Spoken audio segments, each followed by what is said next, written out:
There we go. Hey, let's Can you go. see me? Yeah, this is perfect. Perfect. I thought I'd sit outside and hang in the shade. Yeah, this is great background. I wish I had that. Yeah, a little tree. It's a little warm where I'm at, so I figured I got to be in some shade. Yeah, you're in Temecula, right? Yeah, I'm like 20 minutes, 30 minutes north in a little town called Wildemar. It's just kind of on the outskirts of Temecula. Yeah, I was like looking through your Instagram yesterday and I was like, there's just beautiful hills and scenery. It's like Yeah, crazy. 100%. Yeah, I'm kind of right on the foothills of the Ortega Highway, which you can go, it's Lake Elsinore is the area, and you can kind of cut through the hills and go to Orange County and Dana Point and all that. So no, it's beautiful out here, man. Yeah, I lived out in Riverside for a while and Yeah, I had some friends that lived out in Temecula and Lake Elsinore, and we always used to go play in Temecula. It's a really cool spot. yeah, man. It's not a bad gig to have. It's pretty consistent. Yeah, this is cool to finally meet you because we kind of just been chatting on Instagram. 100%. Yeah, I think I found your profile randomly just scrolling through Reels like probably a year ago or maybe even 2 years ago. Yeah, And I really liked that you were doing something that was bigger than yourself, instead of just making a thing about your music necessarily, but kind of sharing your secrets and how to help other people gig. And it was very inspiring for me because I don't think a lot of people know, and I think we get discouraged. How many times have you heard your friend like, well, I emailed him, I never heard back, or whatever it may be? And it's like, right. you're giving people all the proper steps from what songs to play and even sharing your set list. I'm like, dude, that's so cool to, like I said, do something that's bigger than yourself. Very inspiring. Thanks. It's been like you look back over your career and then you think of like the person that you started as, that person that just what they think about what they knew at the time, and you're just like, oh, I like didn't know Yeah. anything about the music scene, didn't know literally anything, how to make money doing it, nothing. And so it's Yep. like there's so many people in that spot that I was just like, oh, let's help them, you know. Yeah. But yeah, so I want to hear your story. Um, how did you get into singing and playing guitar or Um, music just in general? yeah, I'm in general. So I'm 35 now. I'll be 35 tomorrow, actually. It's my birthday celebration. And I found music through skateboarding as a teenager.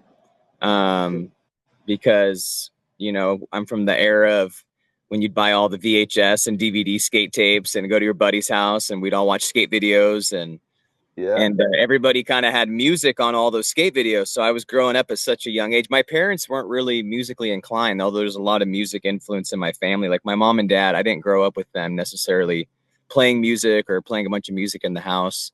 But skateboarding was so cool because every skater kind of, it's not like football or something where everyone's got a uniform on them. They're all the same. Each skater has their own personality, their own style, and the music that they put to their skate parts. So I just remember always watching skate videos and hearing a lot of great music back in the day. So I was always inspired by that. And then by the time I was probably like a Mhm. sophomore, a lot of friends I were hanging out with, they also played guitar and music. So that kind of found me. I wanted to play drums initially. I was living with my uncle at the time, and he gifted me a like a little starter acoustic guitar, a cheap little Yamaha, and Nice. it was off to the races, dude. I just used to play guitar and practice and learn all the riffs, come as you are, and smoke on the water, and just all that. And yeah, I was always more interested in like electric guitar and lead playing. But I just did that for so many years. I was kind of just behind closed doors, and I would play. I lived in Orange County, and I've been out here in the Wildemar area, kind of back and forth my whole life. So I was spending a lot of time in Orange County and had a lot of friends that were in bands. Um, Probably in the early 2000s, and so I was always kind of like buddies with friends that were playing in bands and going to cool gigs. I got to watch bands like the Growlers kind of blow up and some other Ah, people, but I was always very kind of reserved and shy about it because I was around so much talent. But I think I'd go out to a lot of shows, I'd hang out with people, and I was just absorbing all of that. And then eventually I got into a band myself with some longtime friends, and we created a little EP with 4 songs. And that's kind of where I found my voice and started to write my own music. Um, but we didn't really do much. You know, it was a couple of years. We played some bar shows, and we had a little practice space in Orange County that we rented, and that was kind of it, man. And then fast forward, I moved down here back to Wildemar, my hometown, and music's always been there, but it was kind of on the back burner. And I actually started working out in wine country as a wine pourer. So I worked in the wine country for like 6, 7 years, and did winery Oh, tours. And I was just a bartender server, you know, and music was always kind of my outlet, but I wasn't pursuing it at all. And then I kind of had a unique experience where, you know, not to get too much into my personal life, but kind of grew up in a tumultuous, you know, alcoholic substance kind of background as a kid. And throughout my 20s, I kind of drank, you know, like everyone does at parties and such. But just being in that bartending lifestyle and wine country, yeah. there was just years of like me not pursuing the things I wanted to do, and alcohol kind of seemed to get in the way. So I ended up giving up alcohol 4 years ago. I just celebrated a little over 4 years. And when I, Congrats. oh yeah, but Congratulations, man. Yeah, that's thanks, awesome. man. Yeah, it's great. You know, I got a DUI and got into kind of a car accident situation and had a very much like an awakening. And there were so many things prior to that leading up where I always wanted to do music. I really wanted to record new music. And I was just kind of stuck. I just was in a constant loop of just the work life and, you know, just not having the right people in my corner. So when that all happened, there was a huge shift. And I just, music was kind of the one thing that was there. And subconsciously, for all the years I was in wine country, there was always an acoustic cover guy out on the patio. You know, at Mm, every winery, there's 50 plus wineries out there. There's always a guy on the weekend. And when I was working, I always kind of noticed like, oh, the musician's out there, whatever. To be honest, I wasn't really interested in cover music or being a solo acoustic thing. I thought it was cool, but it didn't even cross my mind. But I did have a buddy named Tim Apple who's pretty heavy out here. He's one of the main guys out here. He's been playing out here for like 10 years. And he was a bartender at Chili's, and he left his job to pursue music. So there was always like this little glimmer of hope of like, oh man, he could do it, you know. I could probably do that. So when I gave up drinking, I'm like, well, I can't bartend anymore. I got to get out of this whole situation. And randomly there was a coffee shop that opened up right by my house. So I went over there. They had a little patio with like a 2x4 stage. They just opened, and I'm like, hey, do you guys do live music ever? Would you ever think about doing something like that? And they were like, yeah, we're open to it. It's super mom and pops, and they're like horse farm people, so they're just super chill and laid back. And they're like, yeah, if you want to come play. So I went and bought like one of those. I think you have the EV tower yep. speaker. Yeah, I bought the little 30 mm with some savings, and I didn't have a plan at all, dude. Like you said earlier, it's like I kind of just knew I wanted to play, and I didn't want to be a bartender. So I was still working at the winery part time, and I would just go and set up at this coffee shop for free and try and work out the kinks. I didn't have a tablet or anything. I had all my sheet music flying in the wind everywhere, and my setup was all messy. And I just kind of practiced for like 5 months. I'd sit out there on the weekend and learn more covers. And I bought a loop pedal, and I was just trying to kind of get it together and kind of use it as a training gym. I'd film videos of myself. And, you know, luckily from working in wine country, I kind of knew the lay of the land out there and knew some people and knew all the venues. So I just collected videos, posted some stuff on YouTube. I made some, you know, makeshift business cards. And I'll say, man, like I really went for it. Within like 5 months, I think I had like in July of 2022 was when I had a schedule of like 10 shows for the month. And it was like, Mm, okay. And some of them were free, some of them were paid, but I thought maybe I could leave my job and start, you know, actually doing this full time. So I slowly just kind of fizzled out of the winery and then started performing out there. And again, it's a great place because it's consistent work. People book you 6 months to a year. And I've been doing it now. This will be my third year doing it full time. But that's wow. kind of it. So like I said, music was always kind of, I was a songwriter. I used it as an outlet. Never thought I could make a living out of it. And I don't think it's any coincidence that I kind of was working in wine country and saw the wedding corporate, you know, cover thing. I just thought I could do that, you know. And Wow. What a crazy story, man. What a wild ride. yeah, That's it's been such a crazy ride. And I think you know, you got to kind of discipline yourself, right, and be of service. And I was at such a low point in my personal life. I think a lot of musicians, we have an ego, and it's like, you know, you want people to hear you and you want to be seen. And I know you can probably relate to sometimes being background noise or being at an event, especially in a corporate setting where there's really not a lot of eyes on you, and you're kind of going, do people care? Do they like it? And then afterwards you have someone come up and go, oh, you were awesome, we loved it. But for me personally, Right. I was so humbled in my personal life where I was just at such a low that I just wanted to do music. I didn't really, it's not for me. I mean, sometimes we get caught in our own way, but I'm really at peace with just like providing a service for people. And, I think the less we make it all about me, and what I can do for this room, or, yeah, they want to hear Brown Eyed Girl or Tennessee Whiskey, and it's like, I think the more you're Right. just kind of coming from a place of service, it's a lot more rewarding. So I think it helped me too that I was just kind of at such a low point that I just wanted to play. I just wanted to get out of bartending and I wanted to play music and do something I love. And it makes it a lot easier when you're in some of these venues where you feel like maybe they're not listening. It's like, dude, I'm getting paid to do what I love. It's paid practice if there's only a few people in there, right? Like everything's Right. kind of redirecting you to become a better performer and player. And I just look at it all as opportunity. So I really Yeah, tried to kind of keep that mindset. that's a great mindset. That's I was looking through your Instagram, and did you start with doing open mics first? Because Yeah, I saw and that you was did a another big couple. thing. What was like your how did that make you feel doing an open mic, like your first open mic? Your It's cool. I mean, this is a pretty small town. There's a lot of older people, like retired people and old folks in the wine country that like to go out and play. But for a while, we got a Monday night open mic out here. We have one on Wednesday. There used to be another one here on Thursday. So yeah, that's another great point of it. In that beginning stage when I was just trying to get out there, you have to go out and network and meet people at open mics. And Mhm. I don't know. I think I felt a little discouraged because you're kind of rusty, and you got to kind of hone in. But I just kept showing up. I think there's so much resistance in life to things, and I think sometimes, like, there's a really beautiful quote. It's like the magic is in the work you're avoiding, and sometimes it's like the thing that we don't want to do is like if you can just push yourself to do it, maybe something that's bigger than yourself, then you feel good when you do that. So I was pretty hungry to just kind of go out and meet people. So everybody here was really welcoming. There's a lot of people that go to open mics that have barely even played or sung before. So there's a lot of talent out here, but there's also a lot of people that just they're not the greatest, but it's like a very welcoming community. So I was really fortunate for that. And even though I was kind of rusty in my regard, I'd been playing long enough to where I did feel confident. But you always get a little nervous when it's your turn to get up there, and it's like, all right, but two or Oh three yeah. songs.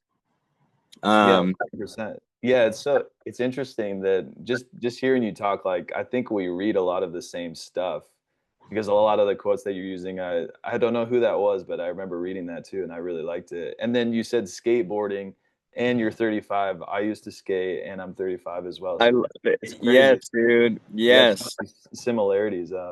Yeah. But yeah, Kindred so spirits. yeah, exactly. Well, it's Is good to there kind of fill your brain with and the people that you surround yourself with in music and I'm super into philosophy and different types of religion and text and just stuff that can kind of keep you inspired, because as Yeah. you know, it's social media and just being a musician or being in any art form. I think a lot of us are kind of tortured souls and we're hard on ourselves. And, the more stuff I call it having like your tool belt, your spiritual tool belt, Mhm. the more quotes or little nuggets I have for those times that Yeah. I'm kind of getting in my own way, I can alleviate some of that and remind myself, like, no, you're on the right path. And things take Yeah. time too, right? I don't think we're supposed to just, you can't get to the Madison Square Garden or something big in just a few years. I mean, if you want to do bigger gig, I've watched some of the stuff that you're doing out there. It's like you've got some pretty killer gigs, and I know it didn't start that way. I saw the first clip of you with like the long hair, playing a bar show, and now you're at Yeah. like a NASCAR place or doing these really beautiful events, and it's like so much Yeah. trial and error, and you got to mess up a little bit along the way too. So Yeah, it always surprises me how many good things can be going, but then we're still so hard on ourselves just for, we'll tend to, I could make a post and I could get 20 positive comments, but then you'll focus on the one negative one. It's kind of that totally, thing. It's the same thing with your thoughts, and especially when you're gigging and you're trying to improve and you're kind of jumping over all these barriers with, like, trying to impress the crowd and sound good and learn all this stuff and making all these mistakes. It's like we're so hard on ourselves. And I think a big part of that, even just for this page, is to motivate people and inspire people just to keep going, because it's so easy just to like just get in your head and then stop. Yep. I Yeah. don't know. And it's cool that you're sharing that because, like I said, you could have just created an account where you're just showing your gig and playing your song and then that's it. But you're actually showing the behind the scenes. And like I said, just stuff that you've had to learn. Hey, these are some really good songs to loop. I love that you have all these playlists. Like just genuinely trying to help people out and showing people how you do it is so cool. Because I think people just go like, oh, yeah, he plays a gig, you know, yeah, he plays music, but they don't really know, or the interaction with the crowd. Or knowing how to set your rate and your price. I mean, there's so many things you could touch on that like people just don't know. And we get, like you said, we just get discouraged so easily. I have so many friends that are trying to do the same thing and they're like, I don't know, man, I never heard back, or I just da da da. And it's like, you just want to be able to kind of give the right advice. And the number one thing is like, yeah, just be persistent, you know? Yeah, it's persistency, or not persistency. I was thinking consistency. Being persistent, consistency, keep showing up. And that's so cool. And that's why I've liked doing this podcast so much, is because I've found out that like everyone, there's so many musicians trying to do this around the world. Like not just in the United States, but I just uh had a good talk with someone in Australia who's doing the same thing we are. And it's so interesting how like it's just all over the world. Yeah. And we all kind of go through the same thing, you know, so we kind of bond on that, because like just to get to this point where you're gigging full time is like it's not easy, but also it's like we can all bond on that, and that's, I think that's just so cool. It's so cool. Yeah, it's its own element. What about you? So you're in Vegas, right? Yeah. Vegas area. Yeah. How did you kind of get into this niche? um I started playing open mics when I was 21, and that was in Riverside. And then I ended up, I've always been better at like soloing and guitar, so Yeah. wasn't really singing that much then. I was still writing a bunch of original music. And then I started playing lead guitar for a bunch of different bands. And then one of those bands, we started gigging around Riverside. And then we started playing in Temecula. We met a booker at Cellars 93. I don't know if you remember Okay. that restaurant. Uh, Uh-uh. it was kind of like a hidden thing. We met a booker there, and then he started booking us out in Vegas. And then we ended up just moving out to Vegas after a while. So it's kind of a wild story, and that all took like 5-ish years, Okay. Were you but yeah, working a job while you were kind of doing music too? no. So like, Nice. well, once we started gigging in Riverside, uh, yeah, I was working at Barnes and Noble, which was kind of a cool job because I like reading, and you know, Yeah. I worked in the music department, so it wasn't that bad. But yeah, it's that, and maybe you can relate to this, is like that deciding factor, like you were talking about earlier, where it's like you're like, oh, there's enough gigs now, I can make more money than my job. Do I make that jump? And it's that Yeah. like decision that's just Yeah. such a big deal. And you think of like like if you didn't make that decision to go full time, what do you think you would be doing right now? I have no idea, man, because I had been at the winery. Like I said, I was one of the full-time employees. I was there 7 years, you know, and I had kind of done everything I needed to do. But you're right, we get so kind of comfortable in our bubble and what we know. And I was great friends with my manager and boss. And so, I mean, I don't know if I would have stayed. I have people that are still at that winery working, and nothing against them, but it's like, I go, it's funny, I perform there about once a month at my old work. And it's like so rewarding because now I get to just roll up on the patio and I see all my old regulars. But there's people that are still working there 10, 12 years. And, you know, I never went to college or school. I never had really an idea of what I wanted to do. So I probably, yeah, would still be in some sort of serving or bartending, you know, some sort of atmosphere, or working at a coffee shop or something. And it's like, Yeah. yeah, it's hard to make that leap because you go, what if things stop? I still, you know, lately I've had some pretty immense faith. It's been a really good year. But even in the first year or two, you know, you're doing good and you get a good month, and then you see a couple Saturdays open on your calendar and it's like, shit, man, am I going to be able to keep doing that? You know, it's so easy to Right. kind of doubt. But I'm just been relentless about, trying to book 2, 3 months in advance, bug, go to new venues, find places. But yeah, I probably would just be working some dead end job. And now we're so spoiled, right? It's like, I don't want to go back working for anybody. I want to keep Right. doing this. Yeah. Right, right. You get used to it. You get used to just kind of making your own schedule, and I don't know. Yeah, it's you're self-employed. You're not employed by anyone else. Yeah. It's your own thing, and it kind of scares you in the beginning a little bit. You know, you think of the idea of you quitting your job, and then you're like, oh, I'm going to try and do this full time. And I think the it's the same feeling. I don't know how to explain it. Like, I think that feeling is good. Like, I feel like that it's like it's almost like it's if you put a percentage on it, it's like 60% scary, but you know you can do it, kind of Yeah. thing. You know, Totally. and I think that little bit of you being scared, I think that's like a good indicator just to kind of do everything in life. Like, if something scares you a little bit, you should probably go for it, you know? It's Absolutely. There's this other quote where it's like, clarity doesn't come before action. So it's like sometimes we always wait for the right moment and everything, right? Like we want to know, like, well, if I go to school, if I do this, like, what am I going to want to do? And sometimes, whatever department you're in, you got to just make that leap. And it's so scary. But like you said, if you put yourself in that position, it's like, all right, sink or swim, man. Now I'm kind of forced to, book a gig maybe you're not ready for, or like do something that you're not 100% on, because then it'll kind of, especially me, I feel like I have to put myself in those situations, where I have a Mhm. deadline or I need to figure something out. Otherwise, yeah, we just don't do it. So yeah, you definitely have to just Exactly. act on it. Yeah, it really pushes you to do it. And it's a little bit more difficult when you're leading the ship, you know, like when you're working for an employer, they're like, "Okay, show up at this time. We're having a meeting here. This is what you do." But when you're directing it, it's like you have to make the deadlines. You have to make the ambitious goals. You are the one getting it done. It's like all on your shoulders. So Yeah, it's such a shift in mindset, but also it also trickles into everything else in life. Like, if you can take action on something that scares you a little bit and just go for it and figure it out, all the pressure's on you, then you can do that for everything else in life, you know, like, and anything else that scares you, you know? 100%.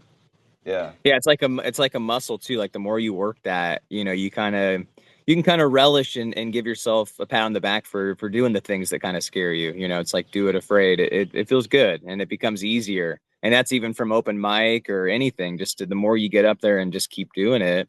Even on the weekday, I notice if I'm at home and I'm playing a lot just for fun, like I just have to keep myself sharp. You know what I mean? And Right. the more I'm doing that, it just makes it so much easier.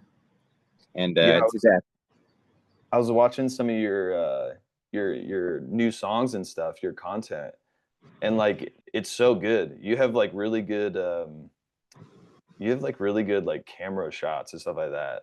And like I feel like diving into not only doing cover stuff, but jumping into like your original stuff and doing content. It's yeah, like this whole all these different skills that you have to learn that might kind of freak you out in the beginning. And yeah, I feel like I don't know how do you balance that from your cover stuff to your original stuff?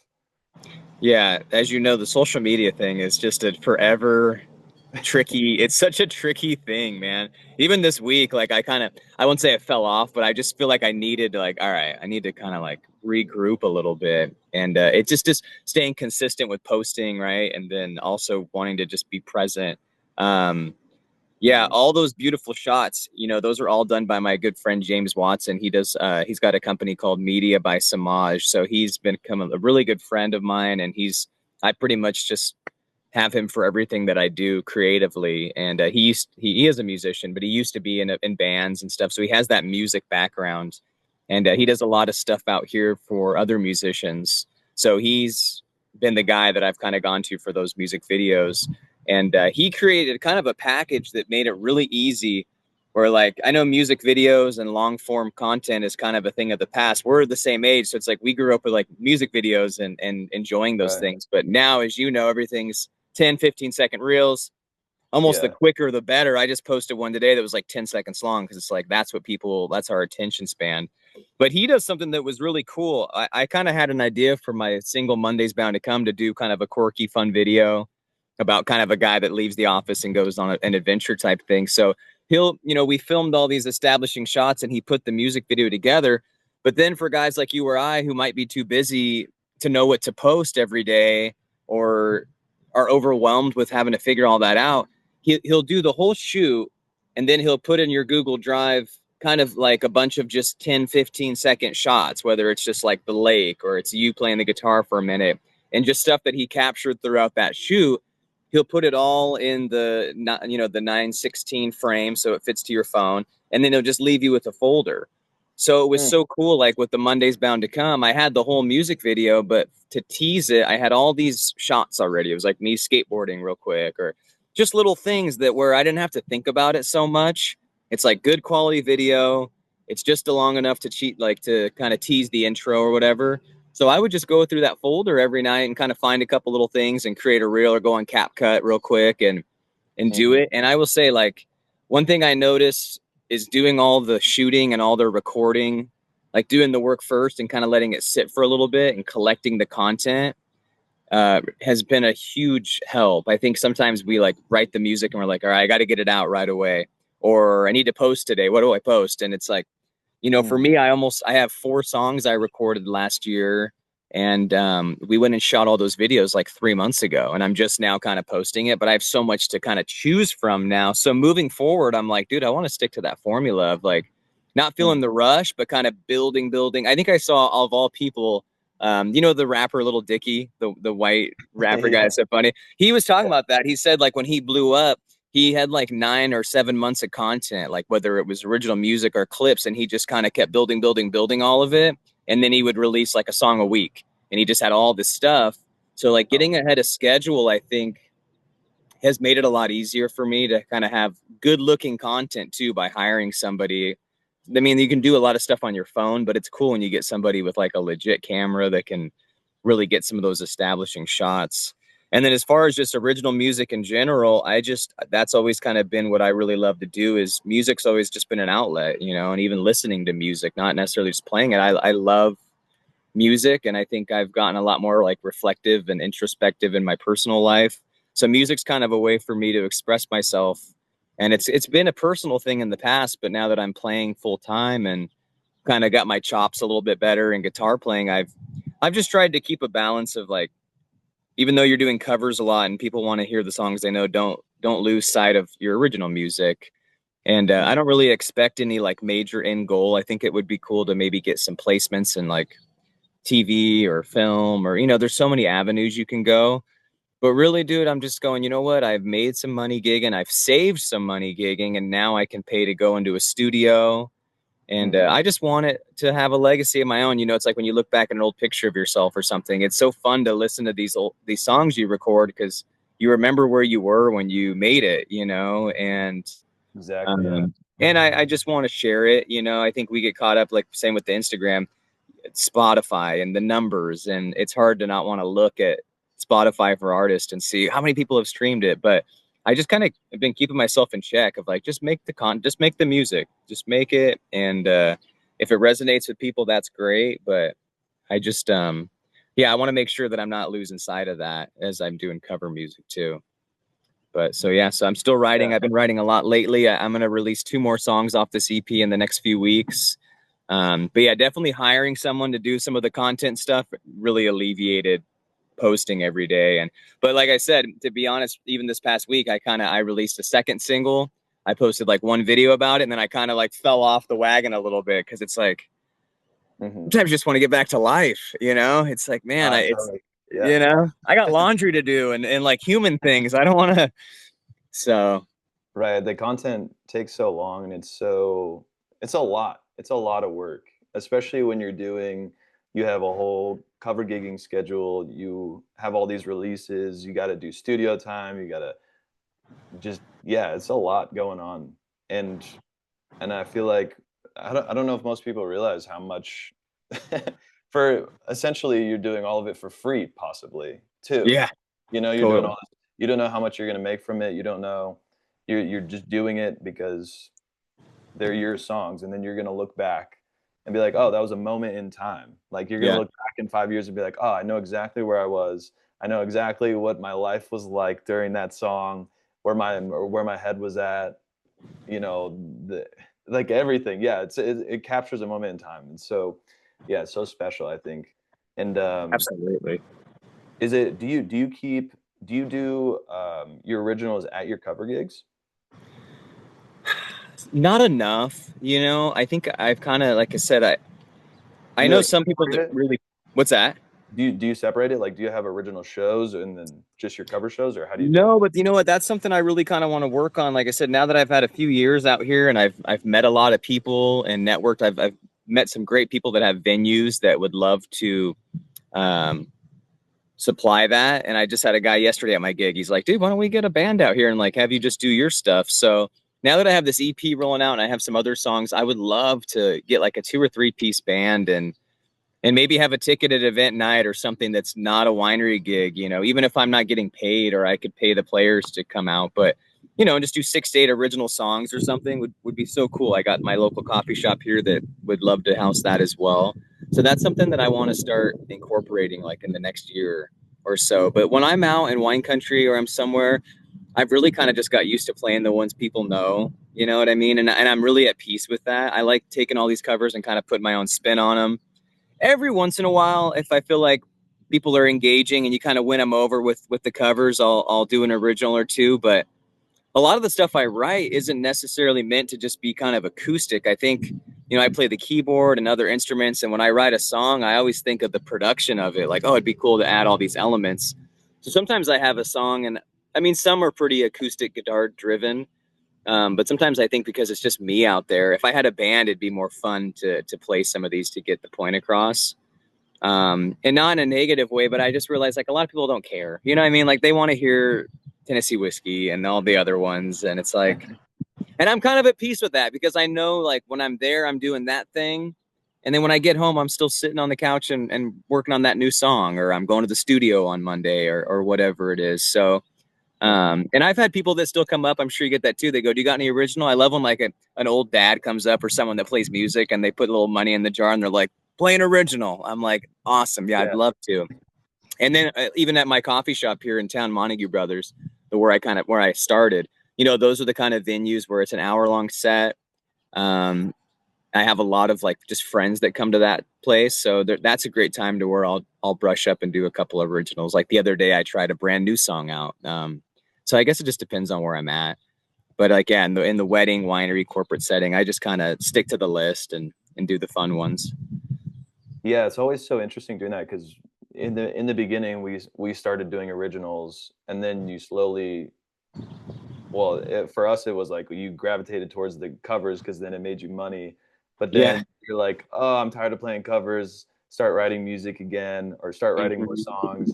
And then yeah, it's a weird balance. It's like, um, because yeah, you do get requests for the originals, and yeah, it's always weird. Like I'm in the same boat, like where some of my stuff is rock, and it's like it doesn't sound the same on acoustic. I mean, you could get away with it, you could play with it, but Yeah. it's like you kind of want your band there, But Totally. yeah, it's so yeah, that balance is always so interesting, and it really depends on like the venue too. Like, yeah, like you could, dude, if you got a band together and rocked like an original set somewhere, like I don't know where you would play in your city, but there's always like very specific like cover venues, and then like the original venues that like, dude, Mhm. I think you would rock it. That would be really cool. Yeah, and I do miss performing with people. Like I've seen you've been playing with a lot of different bands too, and sometimes it looks like you're just doing lead guitar. Maybe you have a singer, and Yeah. that seems like something that would be really fun. I started it by myself just because that was all I really had was me, and I obviously was trying to make a living and still trying to make a living at it. So it's nice when you can kind of keep all the funds.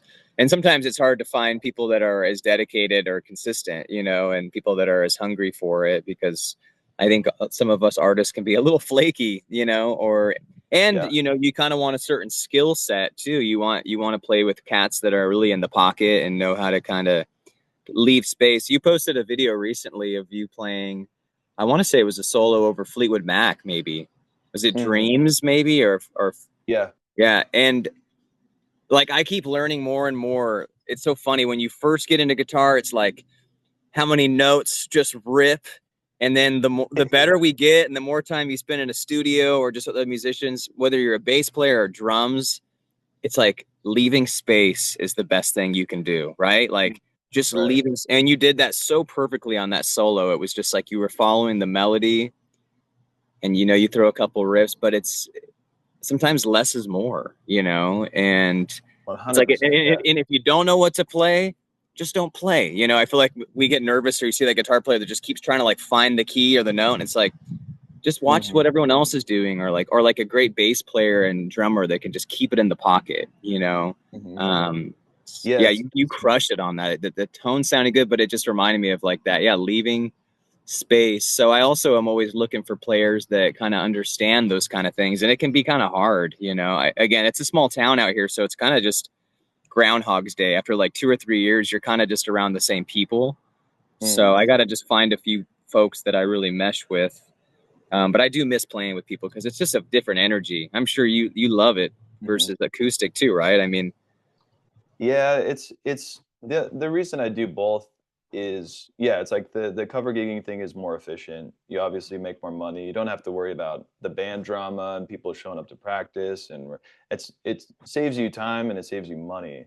But then the band thing, you're getting there's less responsibility. So I don't have to sing. I don't have to play the chords. I can just do lead stuff, right? It's just very yeah, simple. And you're getting to interact musically with yes, 3 or 4 other people, so that's really cool, and even, like, thinking about just you going into the studio and producing a record is, like, I think the reason why you brought up space is just you start to learn that in production, because if everyone's just ripping, the song isn't the song yeah, isn't it's not gonna be anything, there's just too much going on, so it's like yes, you start to, like, kind of, you start to just think about not showing off so much, but then how all the parts are working together, and then that starts, like, trickling into when you play live.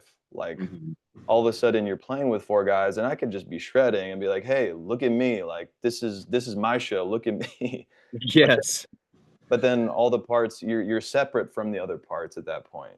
So it's like you and I can tell, like, you think a lot about this too, because just I just listened to your songs, and I was like, "Oh, they're, like, produced really well." Like, everyone kind of has their parts. Like, it's just very that mindset, or that just thinking about those things, is that just comes after you've played music for a while, because in the beginning you just want to impress people. But then totally. I think later on it's like you're trying to make it tasteful, and Mm. kind of just feel it more, and like present moment, like you said. And I think that's hard to get to, especially when you're playing live. And I don't know if you agree with this, but like it took me a long time to uh, kind of relax on stage, especially like when you're first starting out. You're just so nervous, like, Mm. people gonna like me? Am I playing this? Do I sound good? You're like, it's so mental that, like, Mm.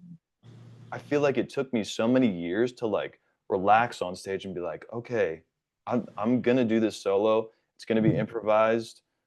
I'm just gonna, whether they like it or not, I don't care. And you're kind of just in this different place. You're in a different, like, moment. You're, like, just in it. And getting to that place, I feel like, just takes a little while, you know?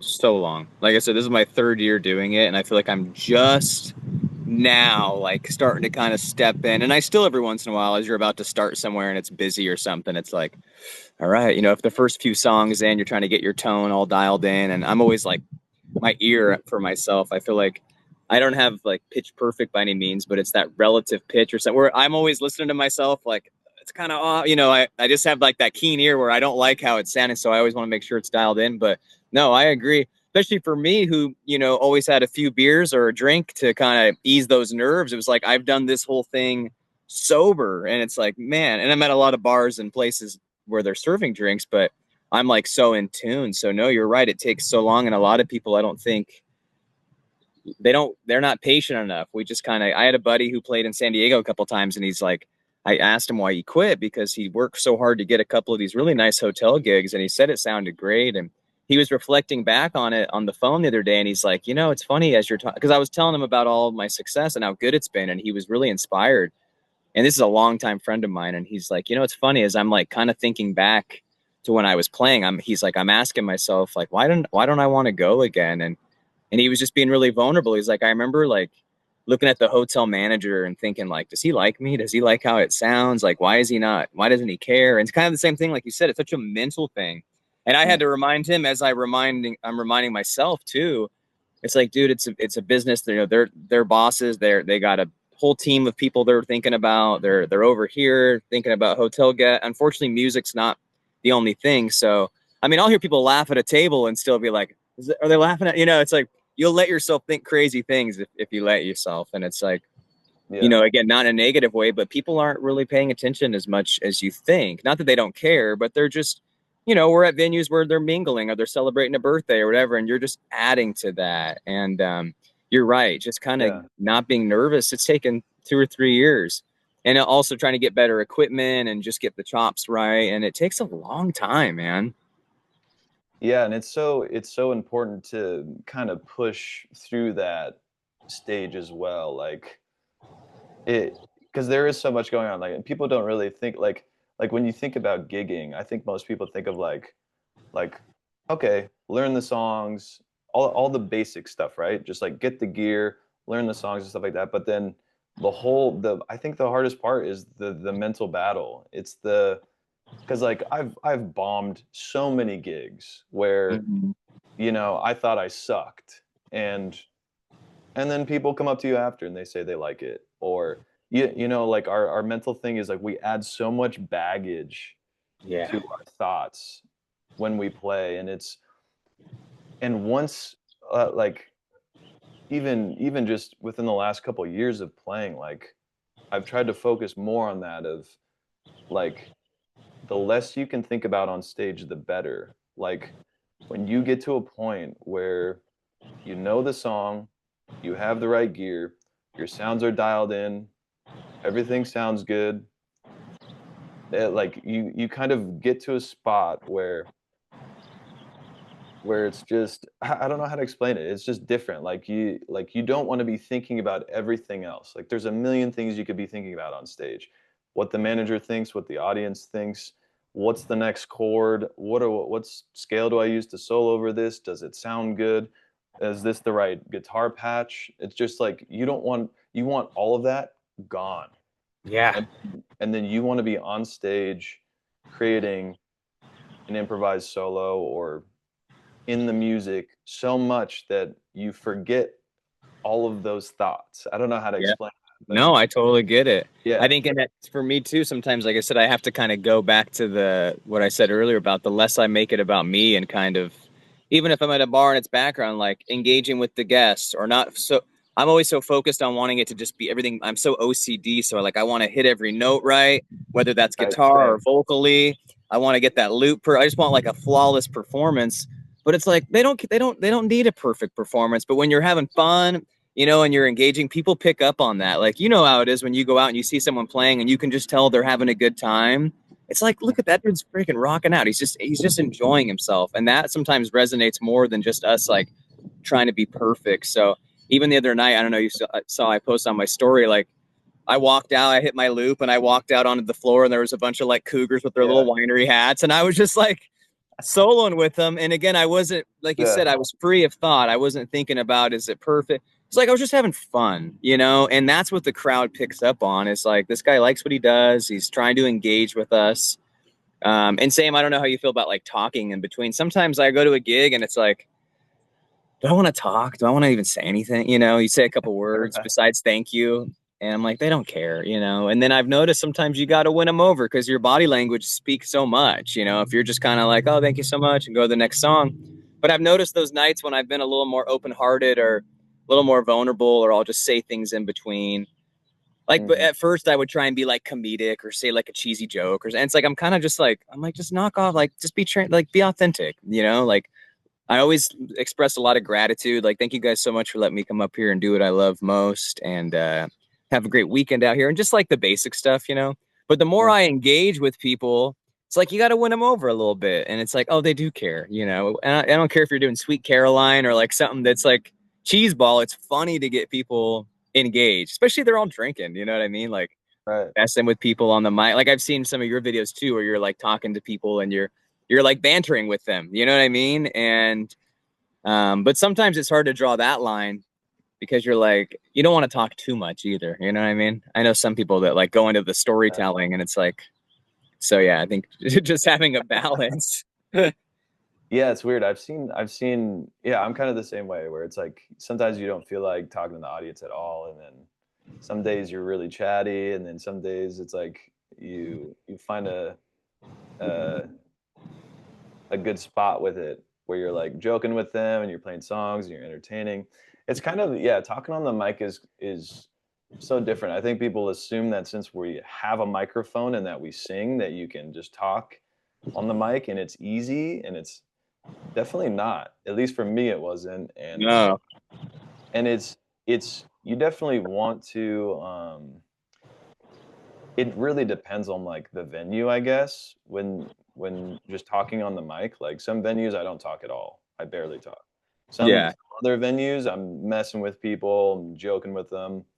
But that's kind of just like, yeah, I don't know. It kind of, people want to have fun, like you said, like you getting out, you turning on your looper and going and dancing and stuff like that. That might scare a lot of musicians, you know. But like you just being in the moment and going and doing that, and everyone else not expecting it, and then all of a sudden everyone's like, hey, the guitarist is out here dancing with us, and Yeah. like that's those moments are, it just makes it so much better, and everyone's just having fun, not thinking so much, you know? It's Yeah. I guess the main point of this whole pod is not think so much. That's Totally, man.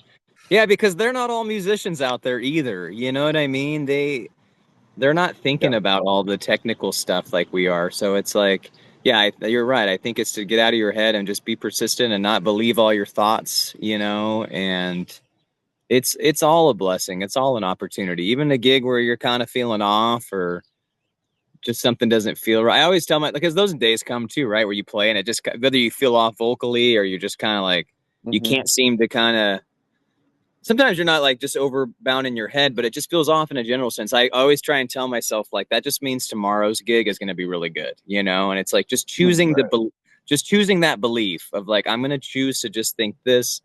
Cause sometimes, yeah, you just you have an off day. But yeah, playing the other night and doing that kind of fun stuff just reminded me of like, when you're in the mood, try and do that more often because it's way more relieving and fun, or trying to mm, get people to sing along, you know, but yeah, it's easy to just yeah, keep it. You just feel funny, right? It's like an everyday reprieve. You have to kind of everyday practice on yourself, like mentally, spiritually, just with confidence. Cause sometimes you get in a pocket where you're like, things are going good. And then you'll go backwards a little bit, you know, and you'll kind of deal with the same mental squalor that you thought you were over. Um, yeah, so it's so funny. Yeah. You just got to keep it going.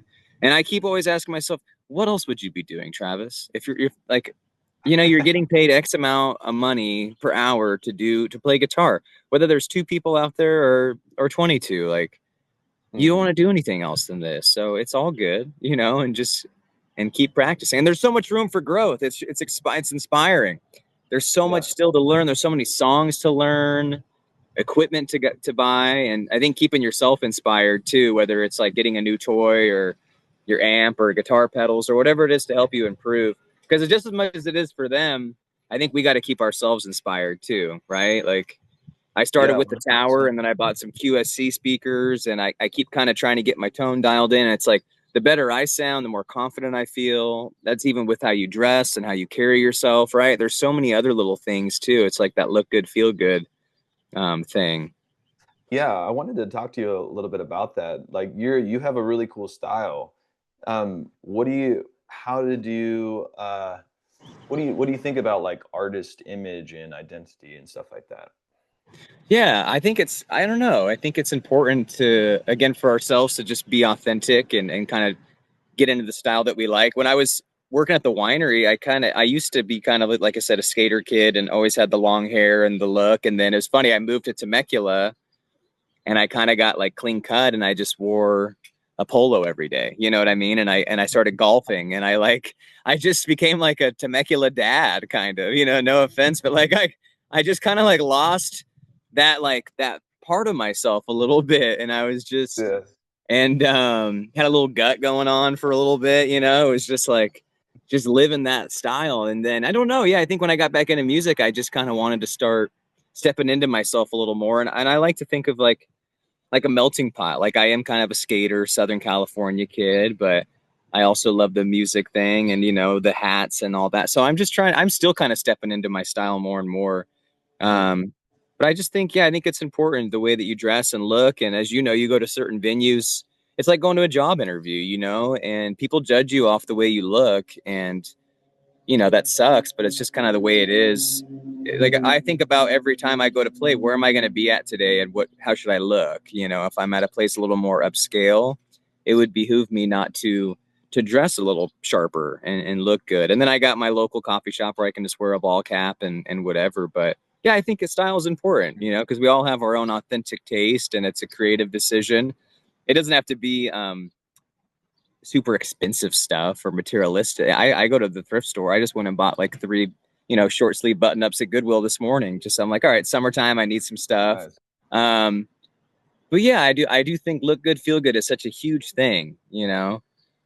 So Yeah, I think I'm still figuring that out. But and like you play a lot of corporate and nice events, it looks good to be sharp and even the way you carry yourself. And I don't think it's any coincidence some of the jobs that we had before, like you worked at Barnes and Nobles. I'm sure you had many other jobs, and myself too. All the years in the serving industry, I really learned how to the kind of the gift of gab. And you got to know mhm, how to talk to business owners and clients, and whether you're emailing or in person. I think a lot of musicians have to remind themselves of that too. It's not just the talent or how good you are, but it's how you network and work with people. Um, you know what I yeah. mean? So looking sharp and just being polite and trying not to ask for too much when I go to a gig. You're self sufficient and no Mhm. drama. I had a lady the other day that wanted to put me outside where like nobody was, and inside by the bar made more sense in my eyes. And there's a lot of moments where like they don't really know how it works, and you don't want to be a prima donna, but you're kind of going, why are they putting me out here where there's nobody? And it's like I Yeah. kind of just have to check myself of like, all right, man, just zip it and do what they want and be polite and Mhm. be humble. And then I played outside, and it was ended up being a great afternoon. So yeah, the way you carry yourself, right, is just as important of, if not more important, of how much of a good player you are. Because I think talent kind of only gets you so far. Yeah, 100%. Yeah, just being respectful and yeah, just showing up on time, doing all Yeah. the stuff that is, I mean, easier said than done. Like, Showing up on time too. I saw you touch on that on one of your videos. Like that's huge. yeah, and it's crazy because and the reason I kind of harp on some of those things too, and a lot of the things that you just said, you said it very well. Um, yeah, just branding, looking nice. You kind of have like your own like look, which is really I think separates you from a lot of other musicians, which is really cool. Even like your sign, your Yeah, the yeah. that's so cool. It's just like your brand. I think your branding is really good. Oh, Whether you thanks, man. whether you intentionally did that or not, I think it's great. And yeah, I think you're exactly right. It's being respectful to the venue and the people there. And yeah, something I've totally been there where it's like you don't want to be the diva, but it's like you've been doing this for years, and it's like Yeah. you're like, oh man, like, but It's then 102 and nobody's outside, but it's like, yeah, yeah, yeah. I literally had to play. I played a gig yesterday that was outside. And, it's interesting, like, when you go to those gigs because sometimes there's like a new sound guy or there's just like new people. And the things that make it better is just actually getting to know the people. Mm-hmm. Like when you go to a new venue or even just a venue that you've played a lot, just talking with the people there, getting to know the staff, like you said, being respectful, showing up on time, just kind of being cool with everyone. I don't know. Yeah. I don't know if that's like a good way to say it, but just you're kind No, of it's cool with true. everyone. Yes. Yeah, just show respect and love, and yeah, that translates so nice. And again, Yeah. like I said, being in hospitality, like I have been if I'm at a restaurant, I've been the server before. I've been the bartender. So I kind of like if they're busy or slammed, I've worked in those settings. I have not just been like a rock star musician my whole life. So I almost can like empathize and I feel like one of them still, and you're right. Like Right. whether it's saying hi to the server or the person and just being personable is huge, man. Hmm. And you don't do it to be phony or anything. It's all genuine, and you come back to the same spots, and they start to know you, and it's just a good feeling. Yeah, being early is huge. I think a lot of musicians, like I said, we're kind of flaky or maybe not have the best work ethic, and it's like if it takes me 30 minutes to set up, I'm getting there an hour, maybe an hour and a half early. There's Yeah. traffic, there's stuff just happens, Right. and if this is what we get to do for a full-time job, like I might as well be professional about it and enjoy it. It's like I like driving and taking my time and not having to speed around and listening to music in the Right. car and even even setting up your gear. It can be kind of a moving meditation or therapeutic, or how many times you've been to a venue and they don't know if you're going to be inside or outside or they don't have a Right. power outlet or whatever. Like just expect something that may happen. So you might as well just get there early and set up, and then you can go walk around and get some video or content or go get a coffee or whatever you need to do, right? It's Yeah. or go change into that nice outfit because you got to have the Right. gig load in outfit too, the Exactly. junky clothes, yeah. So So yeah, exactly right. Is there how do you deal with your vocals with doing so many gigs in a row? Do you do exercises? Do you do lessons? What's kind of your routine, or how do you? Because singing, just people listening to this, playing 3 or 4 gigs a week is a lot, just vocally. totally, yeah. Yeah, no, that's a great question, and I wish I was a little more disciplined. I'm pretty good about just my overall health. I mean, I drink lots of water and tea, and I always bring tea, and I just stay hydrated even prior to gigs. So even little fun things like that. And then I'll do like, I don't have a lot of like warm up regimens, but on the days when I'm feeling a little more, I guess when I carve out a little more time, I'll do like just like the lip trills and like a piano scale on YouTube. I'll just sit in the car and kind of da da da da da, and do little things. But I've also, luckily for me, a lot of the stuff I'm doing, I've kind of learned throughout the years to kind of transpose stuff. Like finding your voice has also been a huge thing. I think in the beginning I was like doing stuff that maybe isn't in your range or you're trying to like push. And whether Hmm. that's transposing or putting a capo on, I also sometimes I'll like, for me, I put my guitar a half step down sometimes if I'm feeling like I need to kind of not hit it so high. But Right. and I think from being in certain venues where like the room's small, I play at one place here. It's a wine bar in my hometown, and I mean it's the size of a bedroom in there. It's so tiny, and I love the owners, but she is like, "Hey, we like it really quiet in here," and I Mm-hmm. almost kind of like just. And I'm all self-taught. I've never had a guitar lesson or a vocal lesson. Everything I've done has just been through the years, and in the gigging for 3 years, like you said, there's so much you learn just from being hands-on. So you kind of build that muscle from gigging so much.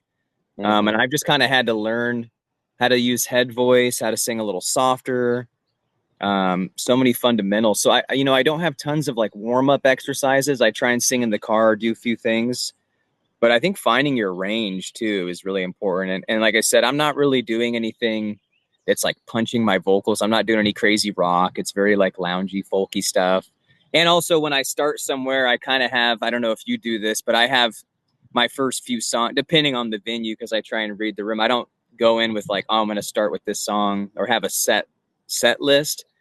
But if I Hmm. go somewhere, I kind of have particular songs that I know are in a lower range. Oh, you got your warm up songs, so I'll kind of Yeah. start with a What certain are those one. for you? Lately, like if I'm feeling mellow, if it's like kind of quiet and mellow somewhere, I've been doing like Knocking on Heaven's Door from Bob Dylan, you know, and it's like I'll capo it up a little bit, so it's like the third or fourth fret, so I can kind of sing in a lower register. Hmm. You know, Mama, take this badge off of me. I'm almost doing like kind of a talking, singing thing. So, and I'm almost kind of doing a sound check when I'm doing that. Or you have like Bad Moon Risings always seems to be kind of like an autopilot song for me. Like I feel like I can just, you know, and Right, right. sing that in a pretty mellow register, like a Folsom Prison Blues, maybe some Johnny Cash, where you sing a little deeper. So I kind of go into it with some of those songs. I'm sure you have them too, where you're like, oh, these ones are just in the pocket. Like even on an off Right. day, these ones are in the pocket. So I'm kind of intentional about that too. And if I do have a song that maybe I punch a little bit more vocally, I'll try and get myself a little warmed up for that. Hmm. But yeah, staying hydrated. I have noticed, and I think you have it too. There's like this vocal mist stuff. Yeah. Do you have that thing? Yeah, I've tried it for a while. Yeah, it's pretty How, good. how do you like it? It's great. Yeah, it's just kind of honestly, I probably like the steam room at like any gym will work the same too. Yeah, Um, but yeah, it kind of just hydrates your vocals, especially in Vegas when it's super dry heat, and totally. especially in like a smoky casino or something. I usually, Yeah, I didn't think about that. yeah, Yeah. yeah, it's pretty. Yeah, sometimes you're right next to a cigar lounge, or yeah, it's it can be pretty gnarly sometimes with the Wow. smoke. Yeah, I can't imagine.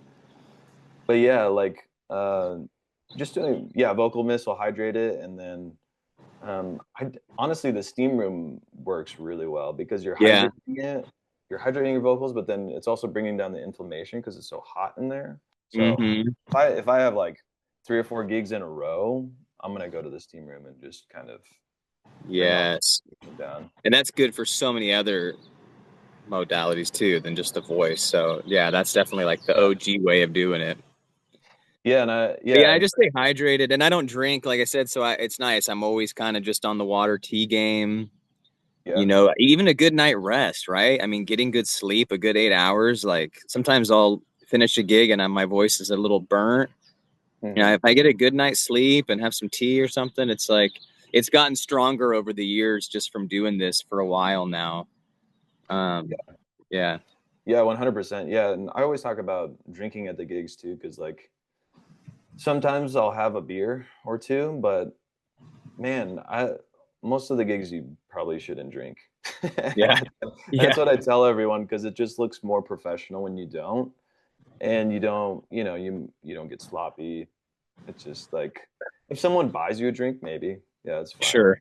But but then also you get into the I've seen a lot of musicians out here, especially in Vegas, where they're drinking every single gig, and it's just not a good habit to get into, you know? Yeah. It's too easy. Like you said with the bartending thing, it's like it's too easy to just be like, "Oh yeah, I'll have a beer," but you're playing 3 or 4 nights a week, so that's you're drinking almost every night of the week, so it's And like everybody wants to buy the musician a drink or hang out with you said it's a slippery slope because people want you to engage with them on that, and it's like, yeah, it becomes a lifestyle, you know. yeah. Yeah, So I 100%. think the more healthy you can kind of like that whole sex, drugs, rock and roll thing, it's so short lived. And I think a lot of the success, like when you're taking care of yourself off the stage, it translates really well on stage, whether you're into like eating right or fitness or just the way that you take care of yourself. You know, Mhm. I would not be doing so well right now if I didn't try and be really intentional about how I live my life just day to day, you know, and how I treat my body and stuff too. It's definitely a better way to be. You just Yeah, get burnt, man. what are some things, that you really like about your routine? Like in life. Mhm. Um, That well, keep you lately yeah. I've been trying to just take like a little bit of a slower pace. I think too, we get caught up in always wanting to be busy and productive, and I've been kind of a busy brain for a long time. So, you know, on the days off, like today, like I'm sitting here, I'm in my swim trunks, you know, barefoot outside. Like I've just been kind of like trying to lounge, especially with the summer coming around. But Mhm. I just try and stay active. You know, I just do a lot of um, workout. You know, whether it's just push-ups, sit-ups, or skateboarding. I don't really go to the gym or do anything like crazy, but I just something to kind of keep my body moving all the time. Or I'll Right, go right. skate for 15, 20 minutes a day. Just trying to be mindful of what I eat. I mean, there's always that after gig, like in and out session, or like, like it's, Yeah. I don't, or some tacos. Like I definitely don't, I'm not perfect by any means, but I just, yeah, I like just being more mindful. I think, and as we get older, like you just kind of start being a little more mindful of what you're putting in your body. Hmm. Because I know how I'm going to feel afterwards. Um, We got too many similarities, man. yeah, I do the in and out too. Every it's so once in a good after a while. gig. Oh, it's like the best thing ever. Like it's like 1 o'clock in the morning and you're just having a cheeseburger by yourself, and it's like, It's the only it's, thing open after a gig. yeah, You I know? know. I just did that Friday night. I played till 11 o'clock, and I was like, I know where I'm going, and it's rewarding and it's affordable. You know. Right, right. And you got to splurge. I try and tell myself that too. Like, hey, on the weekends when you're out gigging, like you can kind of eat a little bit, whatever you want. And then during the week, I try and get back to like a little more balance and eat healthy. But sometimes when you're out, but that's nice too. You can get caught up in that. You get a free meal from the bar, the casino. It's easy to just get the burger every time or the pizza or the thing. And it's like, Right. so I'm telling myself, like, hey, dude, why don't you have like a salad sometimes or have this? And you just feel better. You know what I mean? But unfortunately, Right. when you're hungry, you're not always craving the stuff that's good for you. So I'm just kind of trying to be more mindful about, like I said, when drinking kind of exited my life, it was like, all right, how can we kind of start being more mindful of taking care of ourselves? And Hmm. I think that just comes with getting older too, right? I see a lot of old heads out here, man, like old musician guys that are still just kind of drinking and eating whatever they want. I'm always like amazed. Like there's an open mic out here on Sunday, and it's like these guys are like 60, 70 years old, and they're lugging all this gear up, and it's hot as shit out, and they're just eating patty melts and beers. I'm like, I mean, it gives me hope, I guess. I'm like, how are you guys still doing it? Because I'm tired already. How much But can the body take? yeah, it's crazy. So yeah, I think just trying to practice, and like you said, reading the right stuff, or just I'm really just kind of I've been on like a soul searching journey, but beyond music the past couple years. I've remained single for the past few years, and I'm just kind of been like working on myself in a general sense, and music's a big part of that, but it's not the only thing. It's just kind of a package thing. And I think it's part of why I'm doing well is because I'm trying to be mindful about how I treat myself, how I treat other people, trying to be a service in the community. And just, I think that's, again, kind of part of just growing up, right? We would hope that we would kind of continue to, if what's the point of being alive if you're not growing and Right. learning more and yeah, so it's just kind of been part of the journey. Dude, yeah, that's awesome. Yeah, and Yeah. you're killing it, dude. You're freaking Well, you too, man. playing full time, releasing the original stuff. I was like, it kind of sparked a fire. I was like, oh man, maybe I should start writing again and all this stuff. Totally. I was like listening Well, to you your probably songs. made so many great connections out there too, and people, and. Right. It's good. It's fun. I think if you go into it, what is that whole Rick Rubin thing where he's like, make it for the audience last? It's like, I keep kind of going back to like the best thing you can do for yourself is just make the music that you want to listen to. Like when you play something that you made and you go, I like that because Hmm. it shouldn't be for anybody else. It's so easy to be like, is this catchy? Are they going to like it? Same thing with the gigs and all that. We get in such a mental rat race. And it's like, just make something that you'd bump your head to, and some people are going to like it. Some people won't. And I think the more music we have for them to choose from, who knows what's going to resonate. Um, but you should, man. I would love to hear some original stuff. Dude, yeah, we'll have to link up and jam and go skate or something. Absolutely, dude. I've only been to Vegas one time. I saw Elton John at the Caesar's Palace, and I Nice. went for one night, and it was back in my drinking days, so I don't even remember most of the night. I think I walked around for like an hour before the gig. I kind of just went to some of the venues and stuff, and I had a solo cup in the hand, and I was just in that mode. But I didn't really ever go and experience Vegas, so I need to get out there. I'm hoping next year to kind of take like a month or two off and travel a little bit more. It's like one thing I've been working towards. I've been kind of putting away a nest egg, but you know how it is. It's hard because so many venues book so far in advance. It's easy to get your calendar booked up, and then Right. we're kind of just in work mode. But I don't want to have that fear mindset of like, it's okay to take some time off and go travel. And, I think we have to keep Hmm. ourselves inspired. So yeah, if I'm ever out your way, I would love to link up and jam and or come see you at a gig.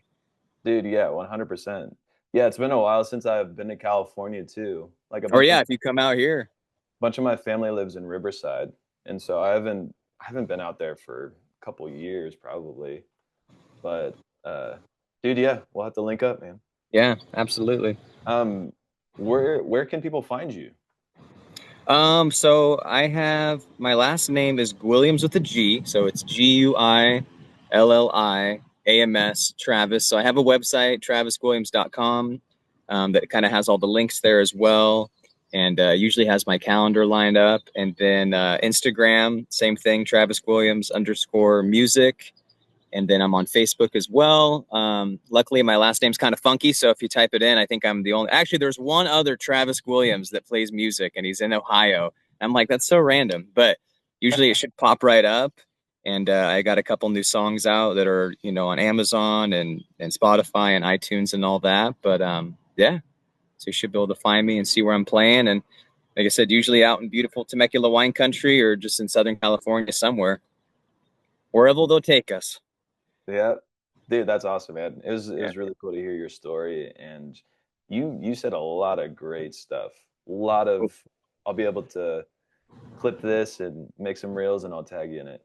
Oh man, well, it's been a pleasure. When I got your message yesterday, I was like so stoked. I'm like, absolutely. So no, I wanted to meet up with you for a long time. And like I said, from the second I saw your Instagram, I just thought, what a cool dude to, like I said, to share all this knowledge. And there's like another quote. It's like, you can't keep it till you give it away. And it's like you've learned so much through your own struggles and just performing. And it's really cool, dude, that you're doing something that's not just about you're really giving a platform for the people. And I wish that when I first started that I would have found your profile then, because you could have saved me a lot of time. And I know that you're saving a lot of other people time. So thank you for just like putting in the work and sharing your set list and loot. It's really cool. Thanks, man. I Yeah. appreciate Yeah. And great lead playing too and all that stuff. So I can't wait to hear some original music. it. Dude, yeah, same to you, man. All Thanks right, for brother. Yeah. Thank you for carving out time and having me, and talk to you soon. All right, man. All right. See See ya. you later.